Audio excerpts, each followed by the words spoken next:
Esos lados de la PC.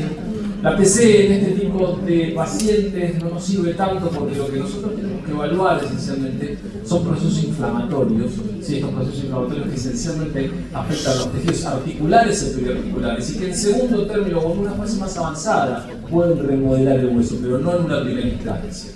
Entonces la detección precoz de estos signos, de estos fenómenos es muy importante y tenemos que ver cuáles son las modalidades diagnósticas que nosotros utilizamos para poder evaluarlos adecuadamente. Cursor grande.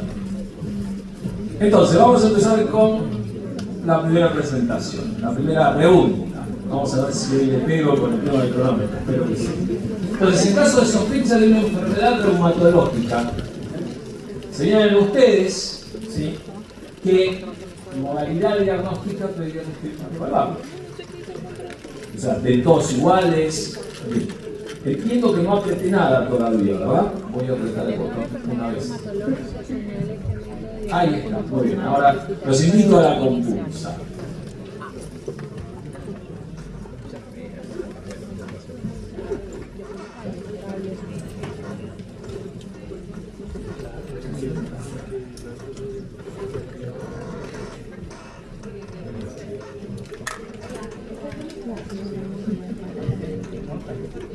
Bueno, muy bien, ya vamos a ir terminando. Vamos a llegar a 30.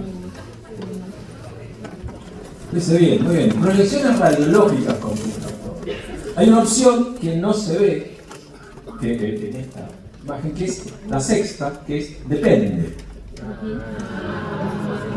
Depende, como no la vio nadie, tiene porcentaje 0.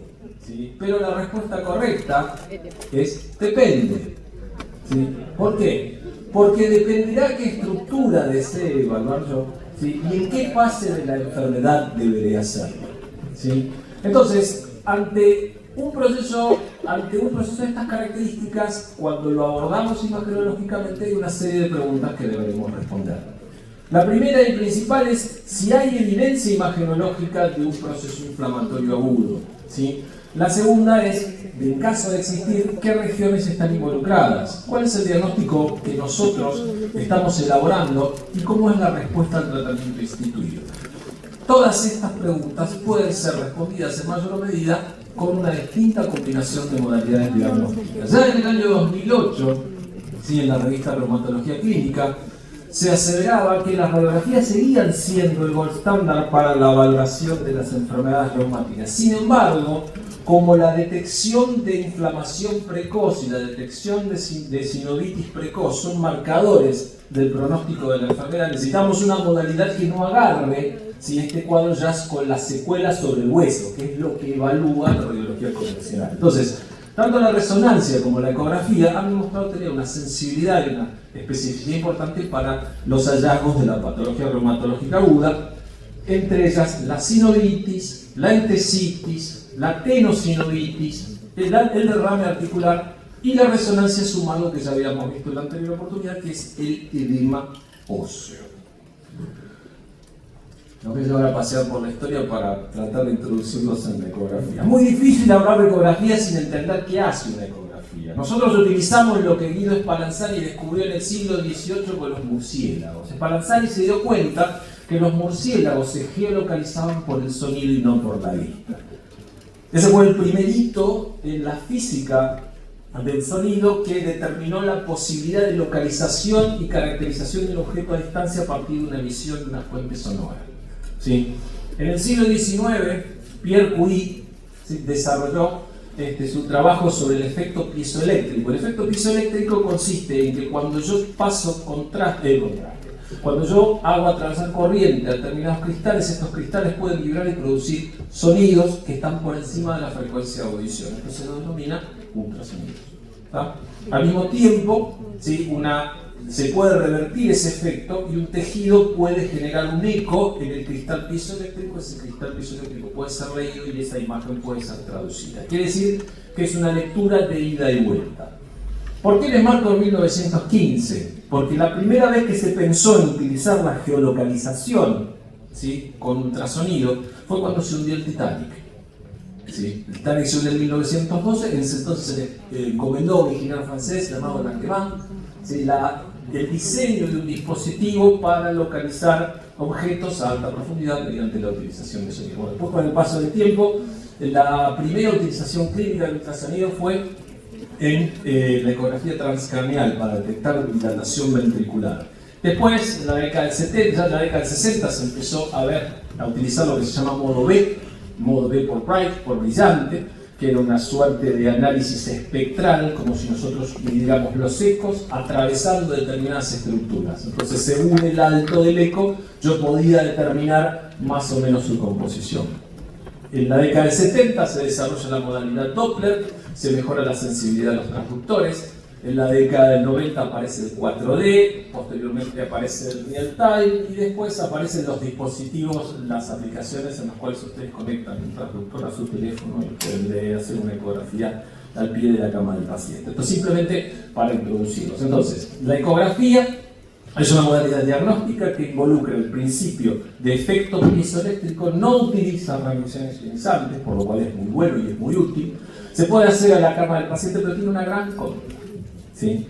Que la curva de aprendizaje de los operadores es una curva con una pendiente baja. Quiere decir que tarda mucho tiempo en formarse la gente para tener el expertise necesario para hacerlo. Tanto es así, ¿sí?, que muchas veces nosotros como especialistas, los imagenólogos en Argentina muchas veces hemos dejado ir el ultrasonido. Históricamente el ultrasonido era una modalidad menor en la década del 70. Fue creciendo en cuanto a su consideración dentro de la comunidad imagenológica con el paso de los años. Pero eso que generó que muchas otras especialidades tomaron el ultrasonido para sí y desarrollaron un corpus de conocimiento mucho mayor. Por ejemplo, en reumatología. Los reumatólogos han trabajado muchísimo en ecografía, han establecido muchos scores, muchos criterios de clasificación. Es cierto, muchos de ellos orientados a trials para la valoración de determinadas drogas, así que en la práctica clínica a veces son un poco complejos, pero lo han desarrollado mucho. Entonces vamos a tratar de aprender de ellos un poco. Este que nos está viendo así inquisitivamente, viendo si están despiertos, es Pierre Curie, ¿sí? Así que despiértense o los estamos vigilando. Entonces, cuando nosotros evaluamos ecográficamente a un paciente con sospecha, por ejemplo, de una artritis reumatoide, lo primero que tenemos que definir es la cantidad de articulaciones que vamos a evaluar, ¿sí? Si nosotros nos atenemos a las articulaciones de una mano, ¿contaron alguna vez las articulaciones de una mano? ¿Sí? Aquí por lo menos tenemos 3, 6, 9, 12, ¿sí? 14, la carpometacarpiana, la mediocarpiana y la radiocubitocarpiana. Todas de ellas, ¿sí?, las del carpo y las de la mano pueden afectarse todas. Para que ustedes se den una idea, metodológicamente, cada una de estas articulaciones debiera explorarse desde su cara dorsal, la cara volar, margen radial y margen cubital. Y al mismo tiempo hacer varias lecturas. Como esto es muy demandante y un examen de estas características puede llevar hasta 1 hora, si yo hago articulación por articulación, se ha visto que la evaluación ecográfica del compromiso puede lograrse muy bien evaluando la articulación metacarpofalángica del segundo rayo y la quinta articulación interfalángica, la articulación interfalángica proximal del quinto, y en el caso del pie, la de la luz y la metatarsofalángica del quinto rayo, ¿sí? Porque se ha visto que esto tiene mayor rendimiento que explorar el resto de las articulaciones. Para ello vamos a utilizar lo que se llaman transductores de alta frecuencia. Para que ustedes se den una idea, la ecografía tiene como concepto general escuchar el eco de los tejidos, ¿sí? Entonces, tiro un tren de ecos y escucho qué me devuelven esos tejidos. Entonces, cuanto mejor sea el micrófono que yo utilice para escuchar esa respuesta de los tejidos, mejor será la resolución. Los denominados transductores de superficie o transductores de alta frecuencia, como estos que vemos en la imagen, son los que mejor resolución tienen para pequeñas articulaciones. ¿Cuál es el precio que se paga? La resolución se paga en términos de profundidad. Ustedes pierden visión de conjunto a expensas de una mayor resolución en un menor campo de visión. O sea, van a ver menos, pero con más nivel de detalle, ¿sí? Entonces, toda articulación ecográficamente debiera explorarse en 3 planos ortogonales: plano sagital, plano axial y plano corneal, igual que el resto de las modalidades diagnósticas. Ahora bien, Todos nosotros sabemos, grosso modo, que la ecografía tiene distintos modos de lectura y seguramente en nuestra práctica cotidiana lo solicitamos en forma frecuente. Sabemos que existe un modo M, sabemos que existe un modo Power Doppler y sabemos que existe un modo Doppler. Groseramente, ¿sí? El modo M es el que muestra la anatomía. Los modos de energía o Power Doppler y el Doppler convencional son aquellos que muestran la vascularización. ¿Cuál es la diferencia entre el Power Doppler o Doppler de energía y el Doppler convencional? Que el Doppler de energía muestra la presencia de vascularización, pero no la direccionalidad de esa vascularización. ¿Sí? Hay una serie que yo no me estoy tratando de acordarme, pero me acuerdo el nombre del protagonista, que era Sheldon Cooper. ¿Sí? Sheldon Cooper, el físico. Ahí está. Bueno, había en una fiesta, él se había disfrazado de efecto Doppler. Se había puesto una remera en la cual se graficaba el efecto Doppler. ¿Qué consiste el efecto Doppler? El efecto Doppler es un principio por el cual, ¿sí?, yo puedo determinar si algo se acerca al transductor por la sumatoria de frecuencias o si se aleja del transductor. Entonces, de esa manera yo puedo codificarlo, ¿sí?, como arterial o como venoso con respecto al transductor. Eso más el análisis espectral. Entonces, en la primera foto, lo que nosotros vemos es un modo M. Vemos el metacarpiano y la primera falange y vemos que existe el derrame articular y un engrosamiento de la membrana sinovial. Después vamos a describir un poco qué es ese engrosamiento, para que sí, cómo podés diferenciarlo. Si yo a este mismo corte, mediante un comando, aplico el Power Doppler sobre este mismo corte, lo que yo voy a poder ver es la presencia de vascularización, ¿sí? En algunos casos, fíjense que esto está artefactuado porque la vascularización se proyecta sobre los huesos verticales. Sin embargo, ¿sí?, mediante la mejoría de ciertos parámetros, la ganancia, la frecuencia, la caja, yo puedo determinar mejor la vascularización. El Power Doppler tiene más sensibilidad para ver los vasos, ¿sí?, más que el Doppler convencional. Y en este caso lo vemos hipervascularizado también, pero vemos lo azul que codifica para las venas y lo rojo que codifica para las arterias. Todo esto puede hacerse en apenas el presionar un interruptor, ¿sí? Esto se hace en un mismo estudio. Pero para cada articulación que nosotros queramos evaluar, tendremos que ver estos tres modos. Entonces, señale usted a continuación, según vuestro propio criterio, ¿qué hallazgos creen ustedes que pudieran encontrarse por ecografía de todos aquellos que mencionamos? Las erosiones óseas, el derrame articular, la sinovitis, la tenosinovitis, todas o ninguna. Así que ahora explico vuestro. Creo que no hay opciones ocultas acá. Vamos, traiga. Estoy aprendiendo, ¿verdad?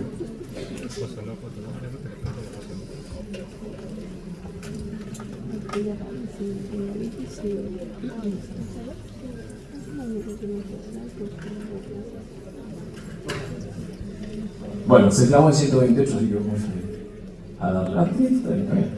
Sí, bueno. Tres últimos. Todas. Sorprendentemente, todas. ¿Sí?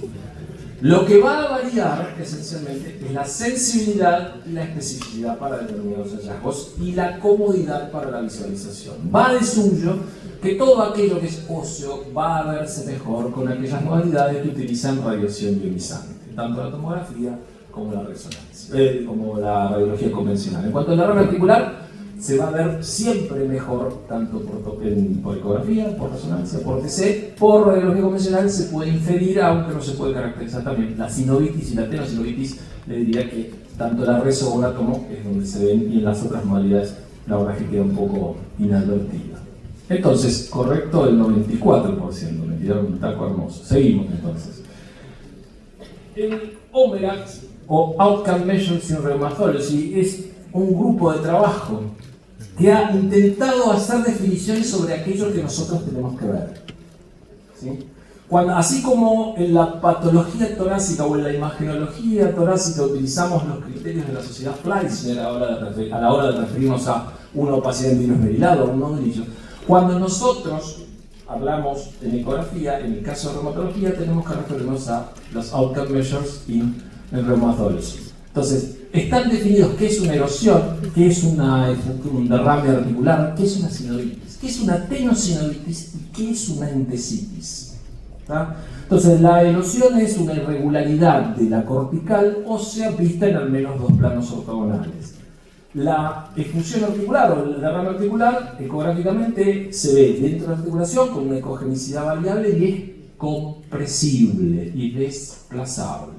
A diferencia de la sinovitis, que ocupa la cavidad, es heterogénea y no es compresible ni desplazable. La sinovitis es un proceso inflamatorio con engrosamiento de la sinovial en distintos grados, ¿sí? Que en caso de afectar a la sinovial de envoltura de los tendones con vaina puede generar un proceso inflamatorio. Entonces, ¿cómo definimos una tenosinovitis? Con aumento del líquido y eventual engrosamiento de la sinovial dentro. La entesitis es un proceso inflamatorio del denominado complejo órgano-entesal. Complejo órgano-entesal, hagamos más fácil, es el punto donde los tendones se insertan en los músculos, ¿sí? Entonces, esa inserción puede inflamarse, puede ser un proceso inflamatorio y a ese proceso se denomina entesitis. Como máxima general, y recurriendo a aquella vieja tetra de Celso, cuando algo se inflama, ¿qué le pasa? Se agranda, se pone tumefacto, se pone gordo y se pone hematoso, ¿sí? Por lo tanto, vamos a buscar líquidos, engrosamientos, ¿sí? Y presencia de alteraciones de la anatomía en general en masa, ¿sí? Con aumento del tamaño. Entonces, el derrame articular, lo que ustedes ven hacia arriba es una reconstrucción de un plano sagital. Hacia vuestra izquierda van a encontrar el fémur distal, la diáfisis y la epífisis, acá vemos la tibia, este es el tendón cuadricipital, la rótula, y este es el receso subcuadricipital de la articulación femorotibial. Entonces, tratando de hacer una correlación, acá lo que vamos a ver es el polo superior de la patela, ¿sí? Este es el tendón cuadricipital, aquí este es el receso subcuadricipital, ¿sí? Y esto, negro, compresible, que se encuentra en ese receso, es el aspecto de una efusión articular no complicada. Es un derrame articular por ecografía. Y acá la cosa cambia un poco. Porque vemos un mismo corte, un corte sagital, recompuesto con el polo superior de la patela, el tendón rotiliano, este es el tejido celular subcutáneo, esta es la piel, y en el receso subcuadricipital se ve esto. ¿Sí? Es compresible, ¿sí? Pero tiene una particularidad. Si lo comparamos con el anterior, ahí me fui, me parece. Bueno, fíjense, de estos diagnósticos diferenciales, ¿qué podrían decir ustedes con respecto a eso que se le habíamos dicho que era líquido? Digamos, ecográficamente lo sentías compresible, desplazable, hipocogénico dentro de la cavidad articular. Entonces, en base a esto, ¿podríamos decir ecográficamente si esto es una hidrartrosis, una hemartrosis, una lipohemartrosis? Si puede ser cualquiera o si puede ser ninguna. Y aprieto una vez ahora. Pero eso es un poco más compleja. Y esto viene a cuenta de una de las limitaciones que nosotros en nuestra especialidad nos encontramos y que muchas veces es difícil de transmitir.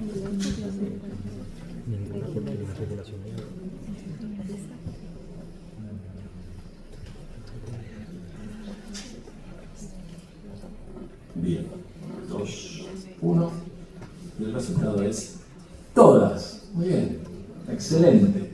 Y esta es una de las grandes limitantes de nuestra especialidad, el no poder dar una especificidad en cuanto a la composición molecular. Sin embargo, hay buenas noticias.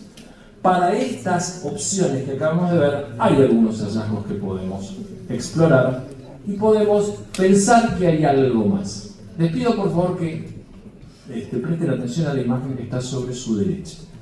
Es una placa, ¿sí?, en proyección perfil. El paciente está acostado, ¿sí? Entonces vemos en el receso subcuadricipital, por debajo del tendón rotuliano, una colección, ¿sí? Hay líquido, hay material fluido, ¿sí?, debajo del tendón rotuliano. Pero ese material fluido tiene una particularidad, ¿sí? ¿Qué notan en este material fluido? Es fácil. Imagínense ustedes que hacen un café muy espeso. Bueno, bien, ¿qué hay? Si el café es muy espeso y se pasa la solubilidad, ¿sí?, precipita, ¿sí? Quiere decir que va a haber un sobrenadante y un precipitado, ¿sí? La presencia de un nivel, ¿sí?, en una efusión articular, ¿sí?, nos obliga a pensar que ahí hay peso, en ese sector más declive, hay un peso molecular mayor. Esto es característico de las hemartrosis, ¿sí?, cuando los elementos formes, ¿sí?, se decantan por la gravedad. Encima queda el plasma y por debajo los elementos formes.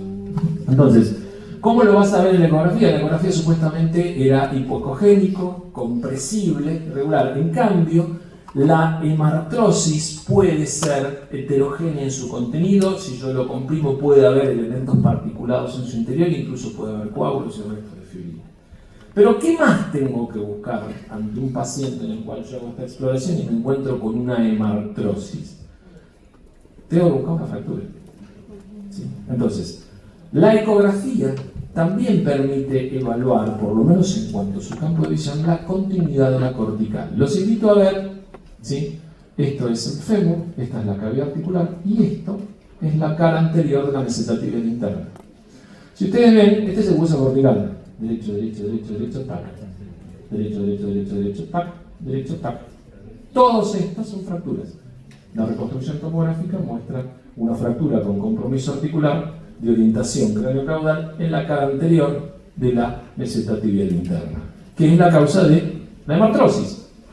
¿Sí? Vemos en la primera la comparación, la proyección radiológica convencional con el sobrenadante, ¿sí?, y el precipitado en su sector posterior. Acá vemos la ecografía y en esta, ¿sí?, esta es una secuencia en el plano axial de una resonancia magnética. A priori yo les puedo decir que esta, si los líquidos se ven brillantes, ¿sí?, esto lo habíamos visto en nuestra presentación de sacroiliacas, las secuencias en las cuales los líquidos estáticos lucen hiperintensos son de la familia de los T2. ¿Está bien?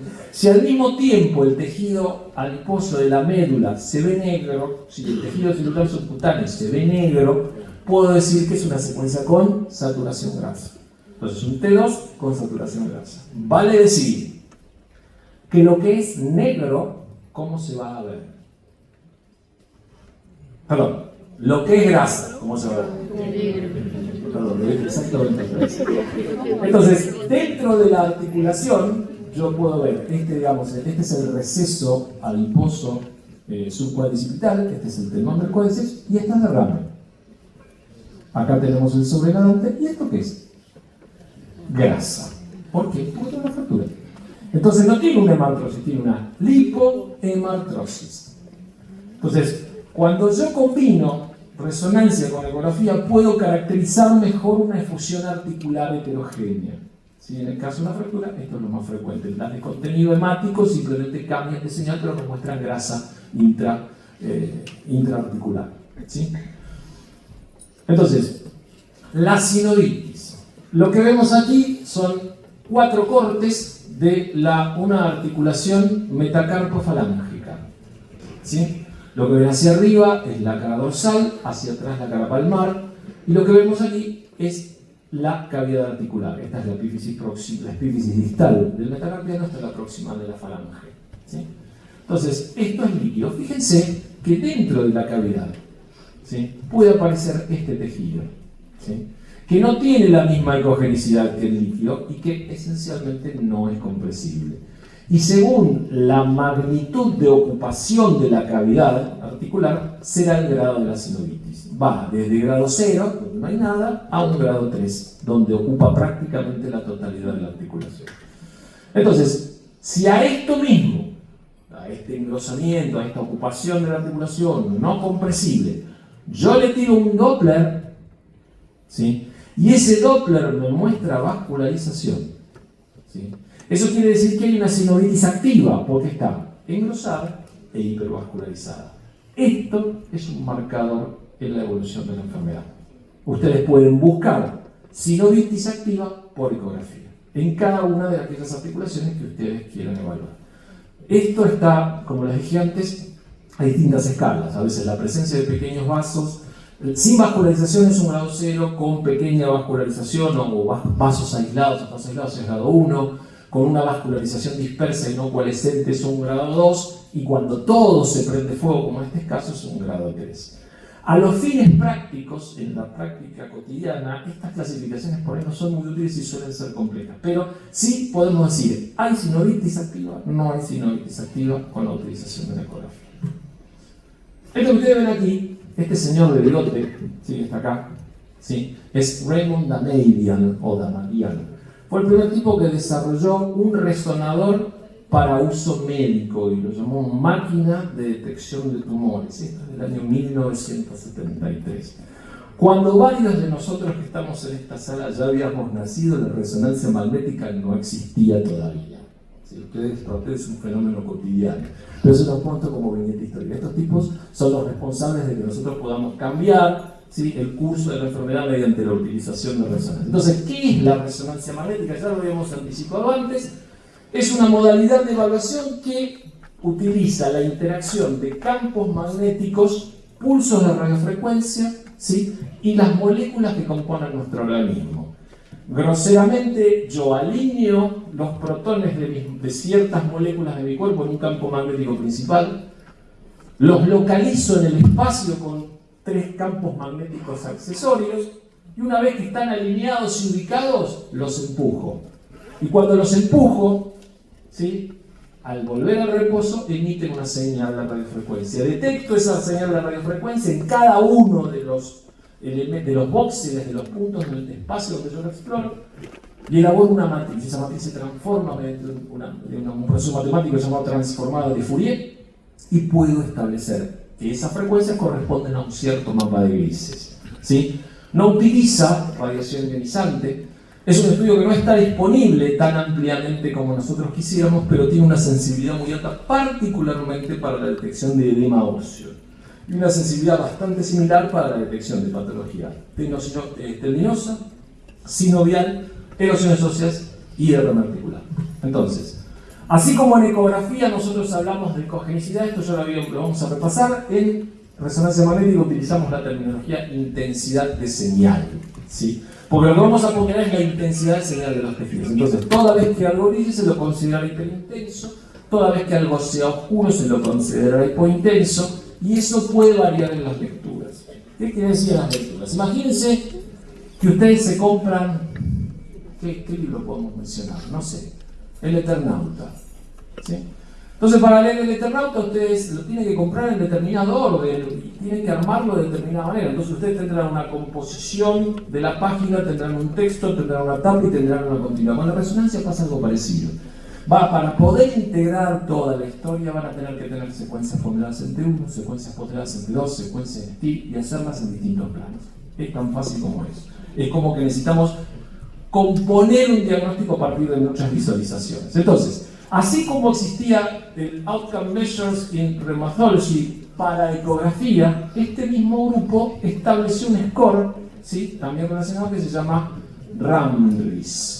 Este score RAMRIS también define qué es una sinovitis, qué es una tenosinovitis, cómo se ven cada uno, y más aún, define qué set de secuencias deben utilizarse. Ejemplo, no es lo mismo que ustedes pidan una columna convencional por una lumbalgia que una columna con protocolo reumatológico. ¿Por qué? Porque el protocolo reumatológico implicaría la búsqueda de inflamación activa, y no todas las secuencias, no todos los estudios de columna en todos los centros tienen el mismo protocolo. Vale decir, no tienen STIR, no pueden detectar edema óseo. Entonces, el protocolo reumatológico incluye la realización de una secuencia STIR e incluye eventualmente la utilización de contraste endovenoso. ¿Está? Entonces, define que sinovitis, no nos vamos a detener en esto para no perder el tiempo, pero, fíjense, los valores articulares se ven mucho mejor. Volviendo a lo que habíamos mencionado antes, habíamos dicho que el líquido estático, ¿cómo se ve? En las secuencias ponderadas en T2. Blanco. ¿Se ve blanco? Se ve blanco. La grasa, tanto la de la médula ósea como la subcutánea, ¿cómo se ve? Negro. ¿Verbigracia qué es? Un T2 con saturación grasa. Veremos de qué familia, o sea, qué tipo cómo llegamos a ese lugar. Pero ya sabemos el tipo de secuencia. Entonces, ¿qué es lo que vemos? Distensión de los recesos articulares, ¿sí? Pero fíjense que en este caso es bastante homogéneo, aunque existen estas pequeñas proyecciones dentro de la cápsula, como si fueran gusanitos o pequeños tallarines, pequeñas pastas. Y fíjense en el plano sagital. Empiezan a aparecer estas proyecciones arborescentes, ramificadas. Esto también es un quiste de Baker, es una herniación de la bursa del cerebro membranoso y del gemelo interno. Entonces, lo que nosotros vemos en este paciente es que tiene un aumento del líquido intraarticular con signos de proliferación sinovial. Esto es signo de proliferación sinovial, es una sinovial hipertrófica, es una sinovial gruesa. Si yo quiero ver si está vascularizada, ¿sí? ¿Qué tengo que hacer? Ponerle contraste endovenoso. No, porque está bien, lo puedo hacer por Doppler. La contra de la valoración de la sinovitis en las articulaciones grandes es que los transductores, ¿sí? al abarcar un campo de visión pequeño y al tener una alta frecuencia, disminuye la penetración. Entonces, en las articulaciones grandes se prefiere la utilización de resonancia. Entonces, habíamos visto antes el T2. Ahora, si esta, ¿qué señal tiene la grasa acá? Negra. Por tanto, ¿qué podemos decir? ¿Que es una saturación grasa? No. El líquido, acá, ¿cómo se ve? Negro. Quiere decir que esto no es un T2, porque el líquido se ve negro. Pero además, ¿qué? Es un T1 con saturación grasa y contraste endovenoso. ¿Cómo lo sé? Porque todo esto que aquí se ve hiperintenso, ¿sí? No es ni más ni menos que la sinovial engrosada, hiperémica y que muestra realce luego de la administración de contraste endovenoso, ¿sí? Entonces, para ponderarla adecuadamente a la sinovitis, tengo que ponerle contraste endovenoso. Y lo que ven del otro lado, toda esa cosa ruidosa y espantosa, es una secuencia sumamente útil. Hay dos grandes familias de esta secuencia, pero se las conoce como secuencias rico de gradiente.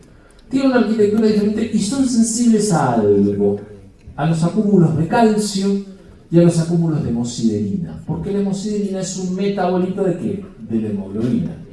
Y donde hubo hemoglobina, ¿qué hubo? Sangrado. Quiere decir que la secuencia de codegradiente barra susceptibilidad magnética, que es otra de la misma familia, lo que nos permite es detectar en un dado derrame la presencia de hemosiderina. ¿Y en qué tipo de derrames va a haber hemosiderina? En la hemartrosis. ¿Sí? ¿Solamente en la hemartrosis? No solamente en la hemartrosis. Hay determinados procesos de proliferación sinovial, como la condromatosis sinovial, ¿sí? Que puede tener estas imágenes, puede tener restos de hemosiderina y puede tener áreas calcificadas. Entonces, las dos se van a ver más o menos iguales. Pero esto que ustedes ven acá, ¿ven estos puntos negros? A cada uno de estos puntos negros se los denomina artefactos por susceptibilidad magnética, o en la literatura angloparlante, Blossom artifacts. Cada uno de esos puntos es una distorsión focal del campo magnético producto de la acumulación de alguna sustancia. Puede ser calcio, en general es hierro y pueden ser otras más, pero en este contexto se le interpreta como hemosiderina. Por ejemplo, hay quien dice que un imperio no hubiera caído si la resonancia de rodillo hubiera existido. ¿Sabían eso? Bueno. Hay quien dice que el imperio ruso cae porque no tenía heredero. Nicolai II, el zar que mata a los bolcheviques, tenía un hijo que tenía hemofilia. La hemofilia hace hemartrosis a repetición, y la hemartrosis en los hemofílicos se manifiesta de esta manera. Esto que ustedes están viendo ahí es la rodilla de un paciente hemofílico, con acúmulo de hemosiderina en la sinovial. Entonces, a veces, ¿sí? Para poder ver calcio, la resonancia ni la ecografía son suficientes para evaluar una efusión articular. Entonces, en la primera ustedes van a ver, en la imagen que está más hacia su derecha, van a ver una radiología de rodilla perfil y van a ver que en proyección de bulbo popliteo hay un montón de calcificaciones. ¿Sí? Estas calcificaciones arciformes, confluyentes, ¿sí? Que no son una imagen nodular calcificada, sino son como pequeños sectores. Este tipo de calcificaciones es el que nosotros vemos en la osteocondromatosis sinovial. ¿Sí? Lo que estamos viendo acá son calcificaciones en la sinovial engrosada. Y fíjense que la secuencia de eco de gradiente los muestra como artefactos por susceptibilidad magnética. Quiere decir que si nosotros quisiéramos caracterizar un poco más una fusión articular o un proceso sinovial, la mejor estrategia sería primero plantearse si nosotros queremos ver si hay signos de respuesta al tratamiento, si hay signos de inflamación aguda, o podemos caracterizar mejor un proceso crónico. En este caso es un proceso más crónico, ¿sí? Otro ejemplo, un ejemplo bastante más avanzado de una osteocondomatosis sinovial. Sí, fíjense que existe artrosis femoropatelar con erosión del cartílago, presencia de geodas subcondrales, no hay edema óseo asociado y todo este líquido, fíjense, esto es un T2 con saturación grasa. Fíjense, el líquido estático blanco, la señal proveniente de la médula ósea diafisaria femoral y tibial, aquí es normal, pero aquí no, ¿sí? Aquí se ve blanco, ¿sí? Y no solo eso, hay erosión del cartílago, hay modificación de la estructura y hay mucho, pero mucho artefacto por susceptibilidad magnética en este derrame. Esto es una rodilla hemofílica, si es un paciente hemofílico, ya de larga data. Fíjense, porque se produce esto, la hemorragia genera un proceso reparativo dentro del hueso que hace que el cartílago esté comido, que el hueso esté edematoso, que la cortical sea regular. Este es el aspecto característico de ello. Bueno, otro de los hallazgos que la ecografía nos va a permitir evaluar, ¿sí?, es la tendinitis y la tenosinovitis.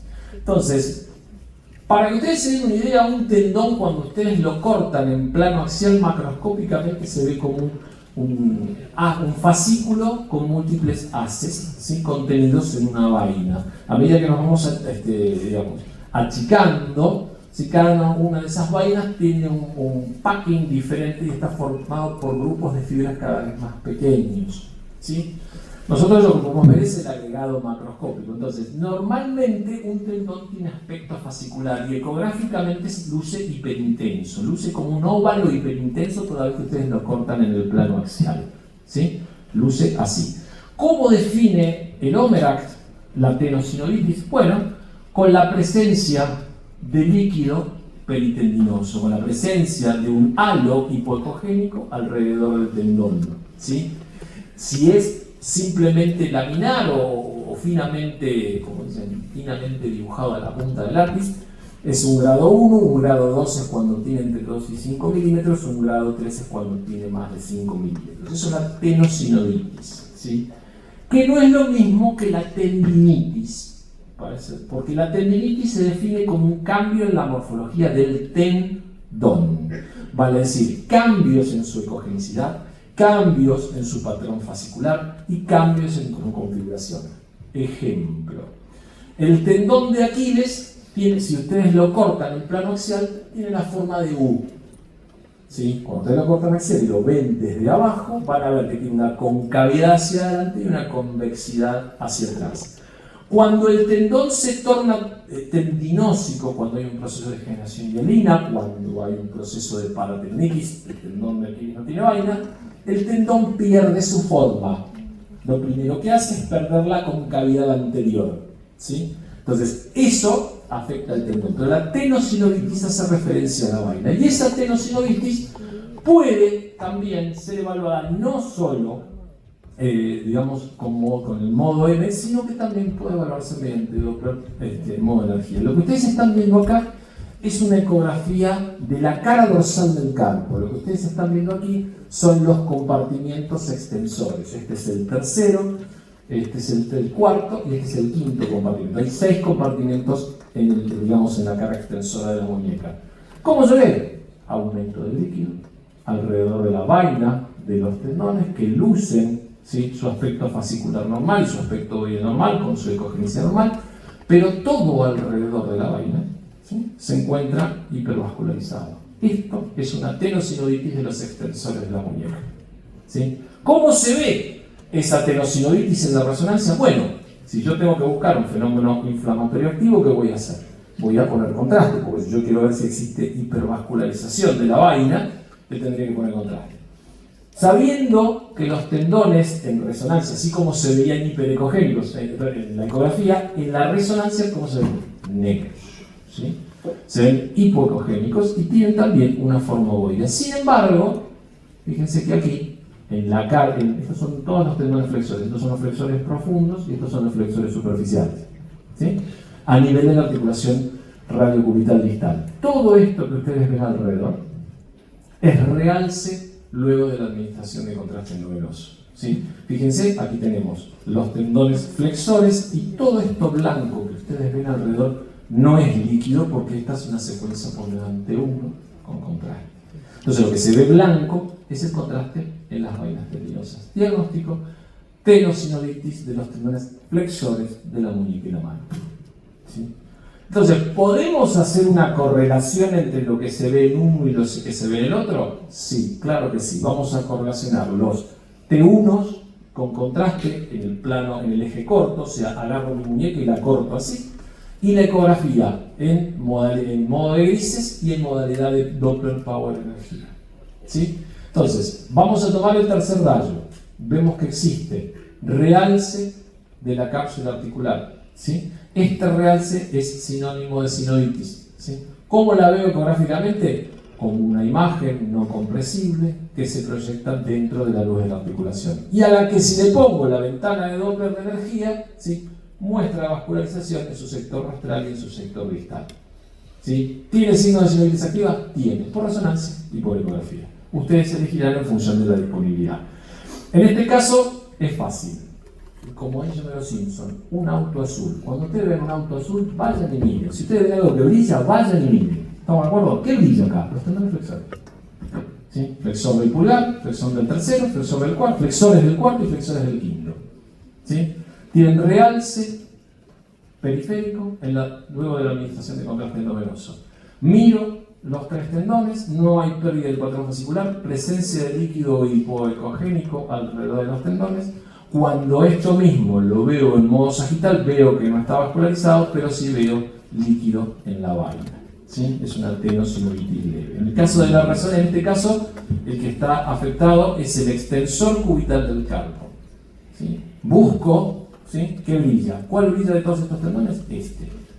No solo brilla, sino que además realza. Le hago la ecografía a nivel...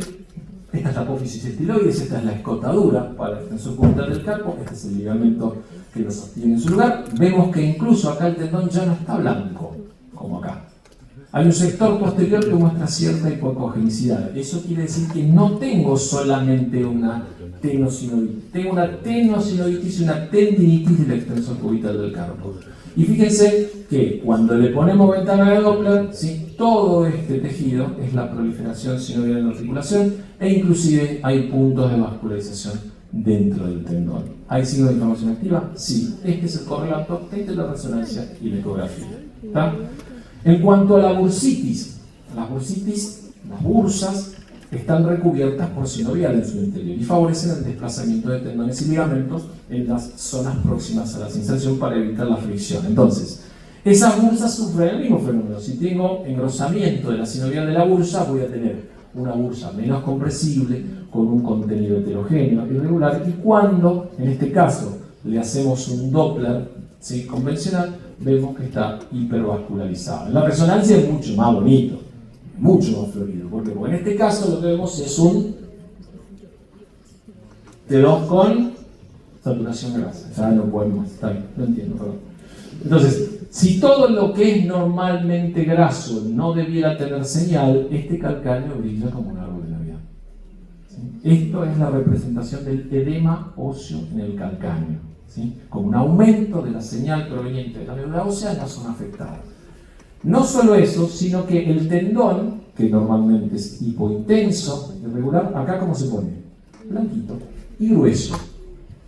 Quiere decir que hay dos signos imagenológicos que sugieren afectación. Tercero, este paquete adiposo, que se llama paquete adiposo preaquiliano, paquete adiposo preaquiliano de Cajar, que normalmente debe darse hipointenso, acá tiene aumento de señal y presencia de edema. Y esto es la bursa preaquiliana. Esto que está acá es otro elemento que habíamos dicho que podíamos evaluar tanto ecográficamente como por resonancia, que es la evaluación del complejo órgano-entesado. El complejo órgano-entesado en este caso es la inserción del tendón de Aquiles en el calcáneo. Y fíjense que esto que ustedes ven acá es el equivalente al espolón óseo en la planta. Es la calcificación de las fibras de inserción del tendón de Aquiles, ¿sí? Pero al mismo tiempo tiene edema. Entonces vos con esta imagen lo que podés concluir es que ¿tiene una entesopatía crónica del calcáneo? Sí. ¿Tiene edema óseo? Sí. Quiere decir que además de ser crónica, tiene signos de reagudización. ¿Que cómo se manifiestan también? Por una bursitis preaquiliana y por edema del tejido adiposo del paquete de caja. Y en este caso también tiene un edema muy extenso en el calcáneo, que inclusive se extiende aquí a la inserción de la fascia plantar. Entonces, la bursa, ¿sí? Vos la vas a ver distendida, ¿sí? Y acá tenemos algunos cuerpos extraños dentro de la bursa, pueden ser calcificaciones. ¿Está bien? Acá tenemos una distensión de la bursa con un contenido heterogéneo, probablemente secundario a transformación osteocondromatosa, y en este T1 post-contraste vemos el realce marginal e inclusive la presencia de algunos septos en la cara posterior, ¿sí? Esto es una bursitis olecraneana, ¿sí? Y después las erosiones óseas. Las erosiones óseas habíamos mencionado que se definen ecográficamente según el Omelat como soluciones de continuidad de la cortical visibles en al menos dos planos ortogonales. En las modalidades proyectuales, como en la radiología convencional, nosotros la vamos a ver en una etapa avanzada, pero vamos a ver como pequeñas soluciones de continuidad de localización periarticular. En estas patologías, a diferencia de la osteoartrosis, las erosiones son marginales y no intraarticulares, porque estas erosiones se dan a punto de partida de la inflamación de la sinovial a nivel de su inserción en las epífisis, ¿sí? Aquí, a veces son muy sutiles, ¿eh? Son pequeñitas, pero la luz está respetada y el hueso subcondral de la luz articular también. Fíjense, aquí tenemos más ejemplos. En la primera falange del hallux, en la epífisis próxima del hallux, en la distal del primer metacarpiano, en la epífisis distal del quinto, en la epífisis distal del tercero. Fíjense que todas las articulaciones, por lo menos la primera, la tercera y la quinta, están afectadas todas por la presencia de erosiones óseas. Ahora, ecográficamente, ¿cómo se ve la erosión ósea? Otra vez, solución de continuidad de la cortical, solución de TAC a caída, solución de continuidad TAC a caída. Esto es un longitudinal, esto es un axial. Solución de continuidad TAC, solución de continuidad ahí, aquí y aquí. Ahora, si esas erosiones son sinoviales, ¿sí?, cabría esperar en estos mismos lugares el mismo comportamiento que una sinovial hipertrófica y engrosada. Vale decir que la presencia de edema óseo y la presencia de sinovitis. Ahí vamos a ver vascularización porque ahí lo que hay es sinovial. Fíjense, en este caso tenemos una secuencia ponderante 1 y una secuencia ponderante 2 con saturación grasa. ¿Qué vemos? Edema óseo subcondral y estas pequeñas erosiones en los márgenes laterales, en este caso con una efusión articular leve. Y, como habíamos mencionado antes, la resonancia tiene una ventaja sobre la ecografía en que permite la evaluación del edema óseo, en este caso un ejemplo que ya habíamos visto la vez pasada, una sacroileitis del lado derecho, donde vemos ensanchamiento de la luz articular y en esta secuencia, una vez más el estilo, hiperintensidad de señal en la médula ósea. Cuando le pones contraste, tanto el hueso muestra el realce post-contraste. Y acá, una cosa que no había mencionado por ahí en profundidad la otra vez, es que uno de los diagnósticos diferenciales que hay que hacer es el de una sacroileitis, el de una osteomielitis, ¿sí?, sacra. En general, o ilíaca. La osteomielitis suele afectar más probablemente a un solo hueso y no tiene por qué necesariamente afectar la luz articular. Fíjense que en este caso, la luz articular está ensanchada, la vemos, perdón, acá en el estilo, y cuando vos le pones contraste hay realce de la luz articular. Quiere decir que este es un proceso que afecta a la articulación y a ambos huesos. La osteomielitis, uno esperaría que la afectación fuera más ósea y menos articular. Y suele haber, digamos, más compromiso de los planos musculares adyacentes. Simplemente para recordarles, la sacroileitis, ¿sí?, en fase aguda, en la fase en la que nosotros podemos intervenir terapéuticamente, no es aquella en la que nosotros vemos esclerosis. Los cambios esclerosos subcondrales son de periodos más avanzados de la enfermedad. En este caso vemos la comparación, ¿sí?, la esclerosis subcondral como manifestación de cronicidad en ambos márgenes de las articulaciones sacroiliacas y en este caso también, como habíamos visto la vez pasada, la presencia de puentes óseos. Finalmente, y esto para que se den cuenta de lo profundo que puede ser el análisis ecográfico, nosotros tenemos la posibilidad de evaluar la indemnidad del cartílago hialino en ciertas articulaciones, particularmente las articulaciones grandes. En este caso es una ecografía de 3 cartílagos de la escotadora intercondilia del fémur. Entonces, el cartílago normal suele verse homogéneo, regular, con un centro hipoecogénico y márgenes de alta ecogenicidad. A medida que el cartílago empieza a sufrir adelgazamientos y irregularidades, su ecogenicidad se torna heterogénea, ¿sí? Y su espesor cada vez es más delgado. Vale decir que cuando es grueso y negro se lo puede considerar normal. A medida que va envejeciendo o a medida que se va afectando, se va adelgazando y se va tornando cada vez más ecogénico. Entonces, podemos decir que si bien la evaluación ecográfica de los pacientes con artritis reumatoidea temprana y o establecida o las espondiloartropatías ha sido la de mayor desarrollo, la utilidad de la ecografía en la evaluación de pacientes con artropatía microcristalina ha sido demostrada en distintas publicaciones. También se utiliza mucho en las artritis por depósito, ¿sí? Por ejemplo, hay un signo clásico descrito en la ecografía que es la presencia del doble contorno. La presencia del doble contorno adyacente a una superficie articular, como esto que podemos ver aquí o esto que podemos ver aquí, corresponden o se correlacionan con conglomerados cristálicos, ¿sí? Entonces, cuando ustedes en una ecografía con una sinovitis, un paciente con una artropatía de la metatarsofalangica de la luz, le hacen ecografía y encuentran el signo de doble contorno, es un signo sugestivo de que esto puede ser una artritis cristálica, que según su distribución podrá ser una gota, podrá ser una pseudogota o podrá ser otra. Lo importante es saber que en esa articulación este signo denota la deposición de cierto material sobre la superficie articular. Bueno, otra vez una foto de mi hijo. Quiero terminar esta presentación haciendo hincapié en 2 o 3 cosas.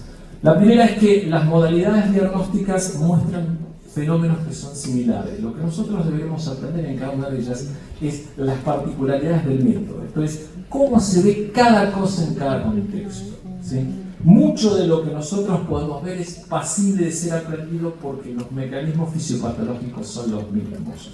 Entonces, si ustedes quieren evaluar los signos de enfermedad aguda, ¿sí?, utilicen la ecografía y la resonancia. La ecografía deberá contar con operadores muy capacitados, o ustedes mismos deberán capacitarse concienzudamente. La resonancia tiene la ventaja de que es un método independiente del operador, en un sentido con lo cual es más fácil de estandarizar y es más fácil de comparar en estudios controlados y con una variabilidad de interobservador que es menor que la ecografía. Sin embargo, la ecografía es una modalidad genial. En cualquier caso, todas son útiles, hemos dejado fuera otras, por supuesto, lo que es la medicina nuclear, eso ya excede un poco el ámbito de mi expertise. Bueno, espero que no se hayan aburrido y bueno, que vean muchas imágenes. Que tengan una buena tarde.